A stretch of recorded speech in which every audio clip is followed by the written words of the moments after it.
Hello students, good morning. Welcome to chemistry concept.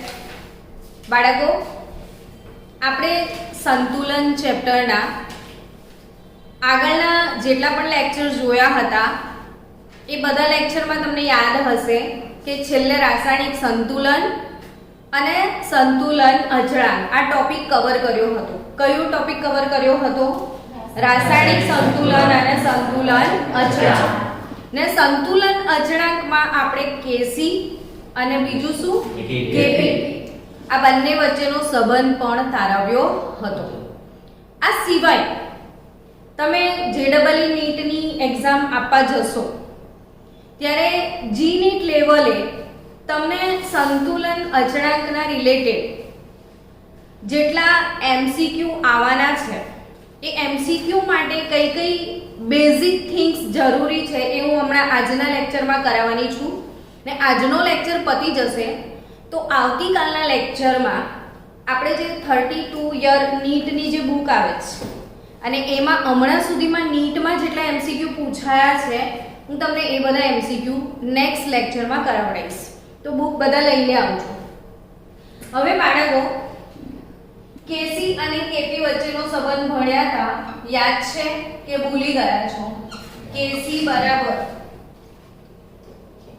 KP બરાબર KC into RT raise to delta N gas. આ theory ભણ્યા હતા. KP is equal to શું? KC into RT raise to delta N gas. હવે KP અને KC વચ્ચેનો આ સંબંધ આમ તો બહુ નાનકડો લાગે પણ આમાંથી નીટજીના ક્વેશ્ચન આવતા હોય છે એટલે આપણે થોડુંક રિવિઝન લઈ લઈએ લાસ્ટ લેક્ચરનું. ને એમાં મેં શીખવ્યું હતું કે આ ડેલ્ટા એન ગેસ શું વસ્તુ છે એ બોલો. ડેલ્ટા એન ગેસ શું વસ્તુ છે? વાયુરૂપ નિપજોના મોલ માઈનસ વાયુરૂપ પ્રક્રિયકના mole. NP gas minus NR gas. શું? NP gas minus NR gas. That is નિપજના મોલ ઓછા પ્રક્રિયકના મોલ. તો એમાંથી તમને શું મળશે? Delta N gas. અને જો આ delta N gas greater than 0 હોય તો શું શીખ્યા હતા? યાદ છે? KP greater than KC. જો delta N gas less than 0 હોય તો શું શીખ્યા હતા? KP less than KC. અને જો delta N gas is equal to 0 હોય તો આરટી ની 0 ઘાત KP is equal to KC. થોડું મેમરાઇઝ કરી લો. 2 મિનિટ આપણે ઇંક ભરી લઈએ. બાળકો, કેપી અને કેસી વચ્ચેનો સંબંધ તમને તૈયાર કરવાનો થોડો મોકો મળી ગયો છે. ફરી એકવાર આપણે મેમરાઇઝ પણ કરતા જઈએ, બોલતા જઈએ, સમજતા જઈએ. શું છે? કેપી બરાબર KC into RT raise to delta N gas. KP is equal to KC into RT raise to delta N gas. ચલો હવે આપણે નેક્સ્ટ આજે કંઈક અવનવું શીખવાનું છે એ અવનવું શીખતા જઈએ. ધારો કે કોઈ એક પ્રક્રિયા લઈ લઈએ. H2 gas plus I2 gas gives 2HI gas. શું લખી છે મેં આ પ્રક્રિયા? H2 gas plus I2 gas gives 2HI gas. હવે આ પ્રક્રિયા માટે સંતુલન અચળાંક Kc લખવાનો થાય. તો શું લખશો શીખવાડો મને. ચલો આપણે સંતુલન અચળાંકનું સૂત્ર લખતા શીખ્યા હતા ને. નિપજોની સાંદ્રતા છેદમાં પ્રક્રિયકોની સાંદ્રતા. તો નિપજોની સાંદ્રતા એટલે નિપજ તરીકે કોણ છે? HI ની જે સાંદ્રતા છે એનો આ તત્વયુગ્મિતીય ગુણાંક એની ઘાતમાં જશે અપોન શું લખાય? concentration of H2 into concentration of I2. તો Kc બરાબર HI નો square upon concentration of H2 concentration of I2. આપણે આજે ચોરસ કૌંસ લખીએ છીએ ને એ સાંદ્રતા બતાવે છે. હવે આ સમીકરણ પુરોગામી હોય એના માટે આપણે આ રીતે Kc લખ્યો હોય. હવે આ સમીકરણને જો આપણે HI થી શરૂ કરીએ કે 2 મોલ HI આનું વિઘટન થાય તો તમને શું મળે? H2 gas plus I2 gas મળશે. તો આ પ્રક્રિયાનો Kc શું લખાય એવું કહો. ચલો આ પ્રક્રિયા માટે જો હું Kc ડેશ લખું તો H2 I2 upon HI square આવું થાય. H2 gas I2 gas upon શું? HI સ્ક્વેર થવાનું છે. તો આ બંને વચ્ચે શું સંબંધ થાય? તમે સંબંધ શું તારવણી કરશો? આ વસ્તુ પર તમે શું કહી શકો કે આનું ઊંધું દેખાય છે ને એટલે આનો અવ્યસ્ત દેખાય છે. તો Kc અને Kc ડેશ વચ્ચેનો સંબંધ શું થાય? તો કે એ બંને એકબીજાના શું હોય? આ મોસ્ટ ટાઈમની વાત થઈ. આ યાદ રહેશે ને કે ભૂલી જવાશે? રહેશે ને યાદ? તો એટલે જ તો આપણે બોર્ડ પર રિપ્રેઝન્ટ કરીએ છીએ કે તમે મેમરાઇઝ કરી શકો, સમજી શકો ને આપણે ક્લાસ ઇન્ટરેક્શન જેવું બી તમને થોડું લાગે કે H2 gas I2 gas gives 2HI.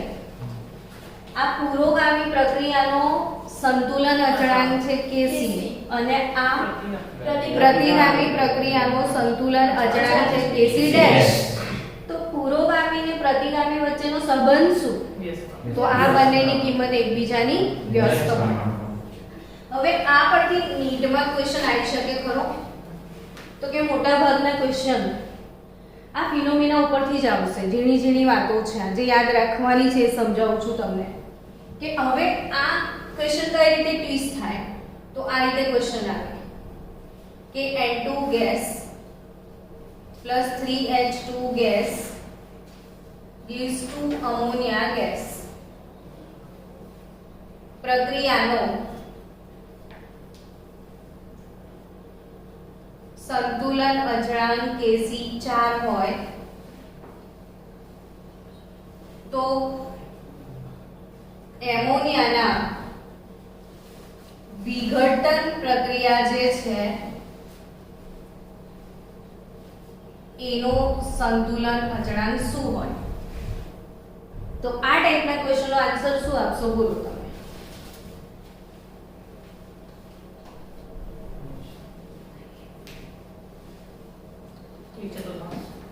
એક ચતુર્થાંશ. કે અહીંયા શું ક્વેશ્ચન પૂછ્યો છે જુઓ કે N2 3H2 gives 2 ammonia છે. આવાળી પ્રક્રિયાનો સંતુલન અચળાંક Kc 4 છે. તો એની ઓપોઝિટ પ્રક્રિયા આપી છે ને આ પુરોગામી છે, આ કઈ આપી દીધી છે? પ્રતિગામી. તો આપણે આ લોજિક યુઝ કરવાનું છે કે પુરોગામીનો 4 હોય તો પ્રતિગામીનો Kc ડેશ 1/Kc એટલે 1/4 થશે. તો આ થીમ પરથી કેવી રીતે ક્વેશ્ચન આવે અને હેન્ડલ કરવાનો એ સમજણ પડી રહી છે ને? ઓકે. તો આ એક અગત્યની વાત થઈ. હવે આપણે આગળ વધીએ. તમે મારી સાથે સાથે લખતા રહેજો. લખી રહ્યા છો ને એટલે તમને તકલીફ ના પડે. યાદ બી રહે લોંગ ટર્મ કે શું લખ્યું હતું, શું ભણ્યું હતું. ચલો નેક્સ્ટ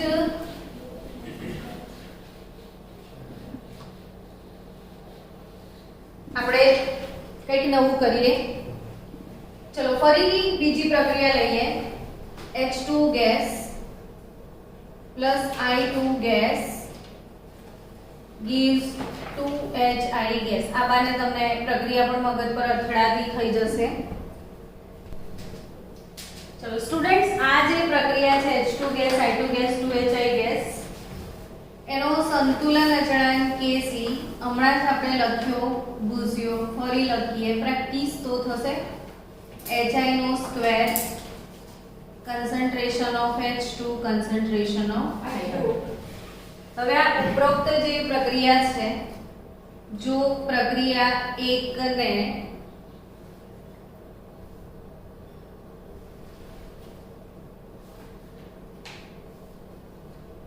બે વડે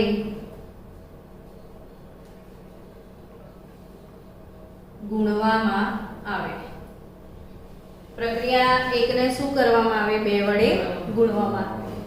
તો 2 વડે ગુણી નાખીએ તો 2H2 gas plus 2I2 gas gives 2HI gas. આવું થાય. તો આ જ પ્રક્રિયાનો Kc ડેશ કેવી રીતે લખાશે બોલો છો મેડમ? 4HI. ચલો આ પ્રક્રિયાનો Kc ડેશ કેવી રીતે લખીશું? તો HI ની 4 ઘાત upon H2 I2. 2 વડે ગુણી નાખ્યું છે એટલે એનો સ્ક્વેર થયો. તો આ Kc ડેશ ને Kc વચ્ચે કોઈ સંબંધ દેખાઈ રહ્યો તમને?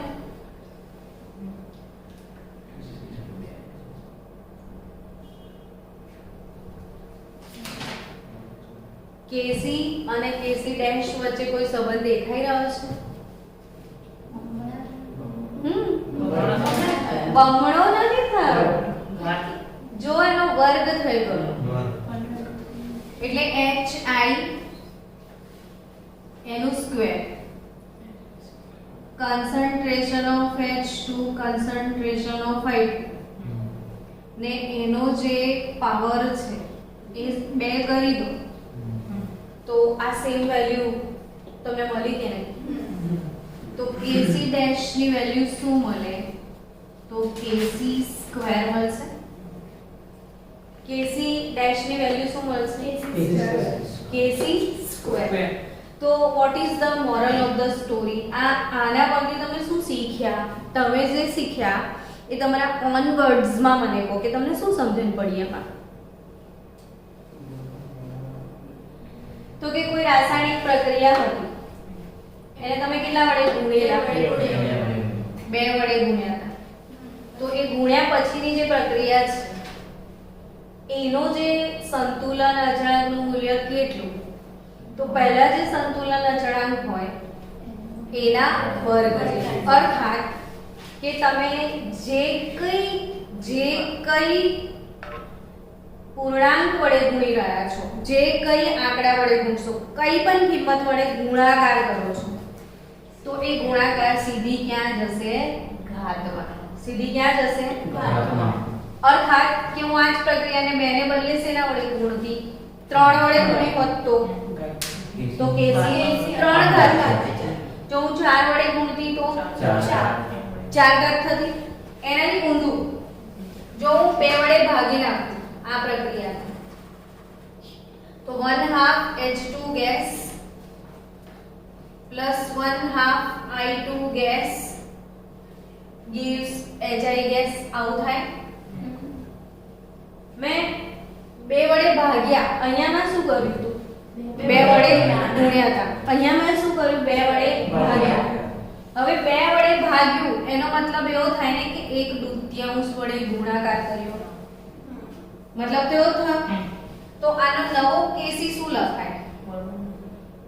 આ જે પ્રક્રિયા છે એનો Kc ડબલ ડેશ મારે લખવું હોય તો એનો જે Kc છે એને મેં 2 વડે 1/2 વડે ગુણ્યું હોય તો 1/2 એની ઘાતમાં જશે. અને KC ની 1/2 ઘાત એટલે √KC આવું લખાય કે નહીં? આ સમજ પડે છે? 1/2 એટલે √t કહેવાય. તો અહીંયા 2 વડે ગુણું છું તો 2 ઘાતમાં જાય છે. 1/2 વડે ગુણીશ તો 1/2 ઘાતમાં જશે. Yes or not? સમજ પડી આ વસ્તુમાં? તો ટૂંકમાં એવું કહી શકાય કે જો પ્રક્રિયાને n વડે ગુણવામાં આવે તો શું? જો પ્રક્રિયાને n વડે ગુણવામાં આવે તો નવો મળતો જે KC છે એ KC ડેશ કે જે લખો તે એ મૂળ KC જે છે એની n ઘાત જેટલો થશે. એટલે તમે જેના પણ વડે ગુણશો એ એની ઘાતમાં જશે. સમજી રહ્યા છો? તો આ લખાઈ ગયું તમારે સાથે સાથે. ચલો હવે એને સમજીએ. હવે આ જ જે મેં થીમ આજે તમને ભણાવી ને કે 2 વસ્તુ મેં તમને આજે ભણાવી. કઈ 2 વસ્તુ ભણાવી? કે પુરોગામી પ્રક્રિયાને પ્રતિગામી પ્રક્રિયા વચ્ચેના KC નો શું સંબંધ? તો આ બંને એકબીજાના વ્યસ્ત હોય છે. અને પ્રક્રિયાને કોઈ પણ ગુણાંક વડે ગુણવામાં આવે, n વડે ગુણવામાં આવે તો એ ગુણાંક ક્યાં જાય? ઘાતમાં જશે. ગુણાંક ક્યાં જશે? ઘાતમાં. તો આ 2 વસ્તુ પર આપણે કાલે 32 યર નીટ વાળી બુક લઈને આવજો ને એમાં જોજો તમે જેટલા ક્વેશ્ચન નીટ જીમાં છે લગભગ 10 થી 15 ક્વેશ્ચન ખાલી આ 2 વસ્તુ પર જ છે કે તમે ગુણાકાર કરો તો શું થાય ને પુરોગામી ને પ્રતિગામી વચ્ચેનો રિલેશન શું થાય. સમજી રહ્યા છો? તો આવતીકાલે આપણે શું કરીશું? એના MCQ નું સોલ્યુશન કરીશું. એટલે જોડે જોડે આપણા નીટ જે MCQ પણ થતા થાય અને ટોપિક પણ થતો જાય.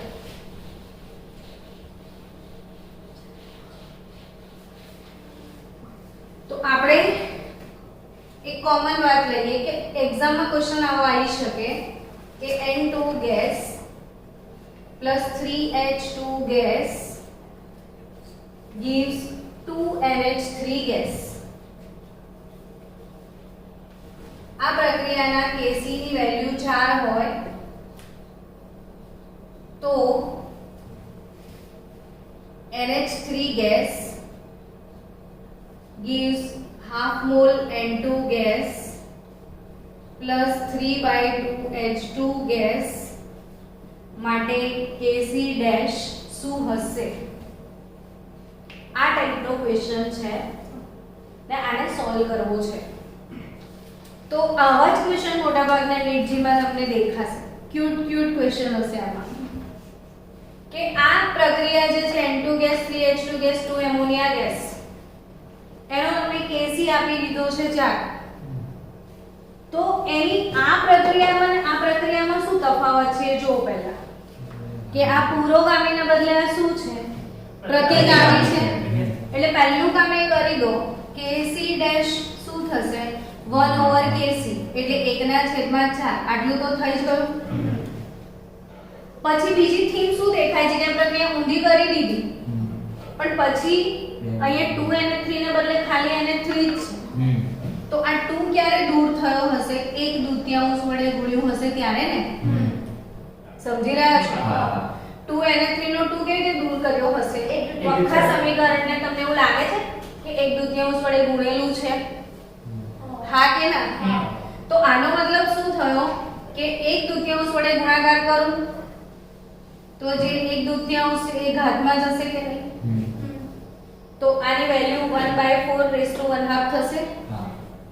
તો KC ડેશ 1/2 એટલે √1/4 થયું. તો 4 નું વર્ગમૂળ 2 નીકળશે. તો આની કિંમત 1/2 એટલે 0.5. પડી કે નહીં સમજણ? ખબર પડી? તો આટલી જ થીમ આજે આપણે ભણીએ અને આ જે થીમ છે એના રિલેટેડ MCQ આવતીકાલના લેક્ચરમાં આપણે સોલ્વ કરવાના છીએ. તો આપણે આટલું જ રાખીએ આજે ને મળીએ આવતીકાલે MCQ સાથે.